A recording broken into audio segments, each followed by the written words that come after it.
আমি ফ্লিপকার্ট থেকে ক্লে কাটার অর্ডার করেছিলাম। অনেকদিন ধরেই অর্ডার করব ভেবেছিলাম, বাট অর্ডার করা হয়ে উঠছিল না। ফাইনালি অর্ডার করলাম আর সেটা আজকে চলেও এসেছে। খুব এক্সাইটেড ছিলাম আনবক্স করার জন্য, তাই আনবক্সিং এর ভিডিওটা তোমাদের সাথে শেয়ার করলাম। বাট আনবক্স করার পর আমি ডিসঅ্যাপয়েন্টই হলাম, কারণ 33টা ক্লে কাটার ছিল, প্রত্যেকটা সিমিলার ক্লে কাটারগুলো এক একটা প্যাকেটে এসেছিল। বাট তারই মধ্যে একটা প্যাকেট দেখলাম একেবারেই পুরো ভাঙা এসেছে।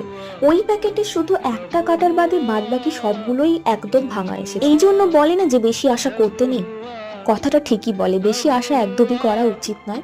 তো যাই হোক, এরপরে আনবক্স করার পর আমি একটু ক্লে নিয়ে বসে গেলাম কাটারগুলো আদৌ ঠিকঠাক কাজ করবে কিনা সেটা দেখার জন্য। বাট সত্যি কাটারগুলো খুবই ভালো মানে কাজ করে অ্যাকচুয়ালি। প্রোডাক্টটা যদি ভাঙা না আসতো তাহলে তো একদম 100-এর 100ই হতো, কারণ খুবই ভালোভাবে কাজ করে। তো যাই হোক, আমি প্রোডাক্টটা রিপ্লেস করে দিয়েছি, কিছুদিনের মধ্যে চলে আসবে। তো দেখা হচ্ছে নেক্সট